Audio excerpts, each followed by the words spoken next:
Olá, meu nome é Antônio Brito e analisarei o poema de Sete Faces do Drummond. Vejamos primeiramente o contexto.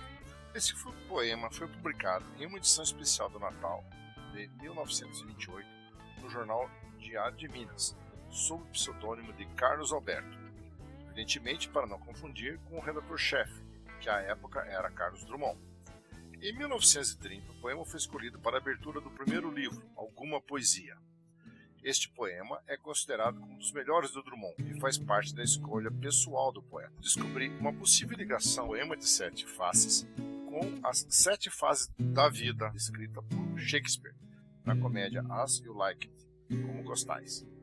Uma coisa comum tanto a Shakespeare como a Drummond. Ambos acreditavam que a vida não é para ser levada a sério, que nós vivemos uma comédia como simples atores, que entramos e saímos de cena. Na peça, Shakespeare define as sete fases da vida, que começa no nascimento e termina na velhice, que quando velho, volta a ser criança e perde o sabor de viver. Aos 26 anos, Drummond já tinha tido uma vida intensa. O poema contém os elementos principais que estarão em toda a poesia de Drummond. Desencontro entre o indivíduo e o mundo. Uma justa posição, como observaremos, entre momentos de alegria e de esperança, com outros de melancolia e tristeza. E nós, leitores, quando enfrentamos essas ambiguidades, absorvemos os sentimentos do poeta e completamos a poesia. Observemos a primeira estrofe, a fase 1, quando diz: quando eu nasci, um anjo torto, desses que vivem na sombra, disse: vai, Carlos, se puxe na vida. Aqui existe o primeiro momento de expansão, uma esperança, nascer. Porém, em vez de o poeta ter um anjo da guarda, ele recebe a atenção de um anjo torto, que vai desviá-lo do caminho simples e reto. Em geral, os anjos são de luz. Esses, porém, vêm na sombra, como Lúcifer, e irá guiar o poeta por outros caminhos, que só ele percebe. É um caminho diferente daquele trilhado pelas pessoas comuns. Estrofe, que se vai, Carlos, ser coxa na vida, resume bem esse contraponto que falamos. Vai, quer dizer, nasce, brota, é uma esperança, mas não é uma coisa qualquer, é gauche. Em francês, gauche também é mal droit. Então, é uma vida sem rumo, quer dizer, sem endereço certo. Uma vida que terá que ser construída, uma vida difícil, que será diferente das outras pessoas. A segunda face é a do menino que descobre o sexo, quando diz: as casas espiam os homens que correm atrás de mulheres. A tarde talvez fosse azul, não houvesse tantos desejos. Tudo seria calmo, como um céu azul, não fosse o raio da sexualidade que explode. Isso na cidade pequena, os homens adultos eram observados pelas frestas da janela. No mesmo livro existe um poema que complementa essa estrofe, que diz: casamento do céu e do inferno, o poeta volta ao mesmo tempo, quando ele diz: no azul do céu de metileno, o diabo espreita por uma frincha e a carne penetra na carne.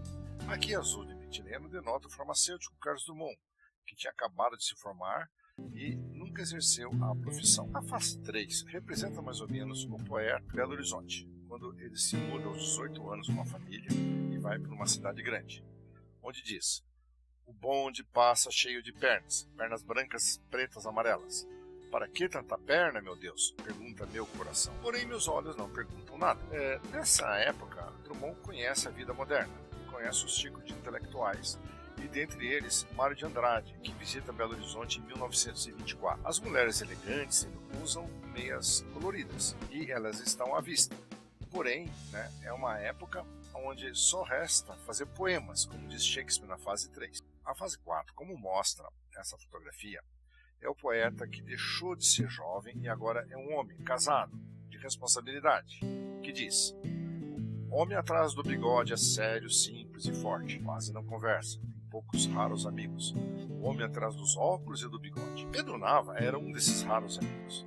E ele observa em seu livro Memórias, assim, o rosto magro e o bigode. A fase 5, ou face 5, ela representa um período de muita dor para o poeta, que ele tinha perdido um filho recentemente, que viveu poucos meses. No fundo dessa tristeza, ele utiliza uma passagem bíblica com uma conotação inversa. Na Bíblia diz: é o filho, Jesus, reclamando ao pai, que diz: meu Deus, por que me abandonaste? Você sabias que eu não era Deus, você sabias que eu era fraco. Então na Bíblia, Jesus, filho, reclama a Deus: pai, por que eu abandono? Aqui o Drummond faz o inverso, onde é o pai que sente a dor da perda do filho e reclama a Deus, que diz assim: por que me abandonaste? Você sabia que eu não era Deus? Jesus era Deus, filho. Você sabia que eu era humano e fraco. Poeta, face 6. A procura da poesia, o verso que não quero. Essa estrofe é um marco na poesia modernista. É uma ironia quando Dumont diz: seria fácil fazer versos de rima pobre, por exemplo, rimando mundo com Raimundo. Porém, isso não resolve o problema da minha poesia. Propunha Mário de Andrade, seria uma rima, né? Não é a solução para o poema. Dumont era editor de uma revista literária em 1925. Nesse editorial, os autores, a vanguarda, criticam as rimas e lamentavam a falta de leitores. Porém, como eles dizem no editorial, para os céticos. O verso final contém uma contradição. Como pode meu coração ser mais vasto do que o mundo? Quando diz: mundo, mundo, vasto mundo, mais vasto é meu coração. O mundo é compartilhado por todos. As emoções são só do poeta, são dele. E por pertencer a menos gente, ele é mais vasto que o mundo, que é de todos. Isso é como o poema O Rio da Minha Aldeia, de Alberto Caetano. Na estrofe final: eu não devia te dizer, mas essa lua, mas esse conhaque, bota a gente comovido como o diabo. É uma conversa coloquial e já é um poema moderno, colagem, que contém elementos da natureza, os objetos do mundo, as coisas do mundo e a emoção do indivíduo. A expressão como o diabo fecha o poema, a relação de amizade entre o poema, o poeta e o leitor. Quando o poeta expulsa o poema de dentro de si, ele nos atinge a todos os leitores, que passa a compartilhar da dor e da ironia do poeta na vida. Muito obrigado, meu nome é Antônio Brito, estou à disposição daqueles que gostam da poesia e querem conversar sobre Drummond.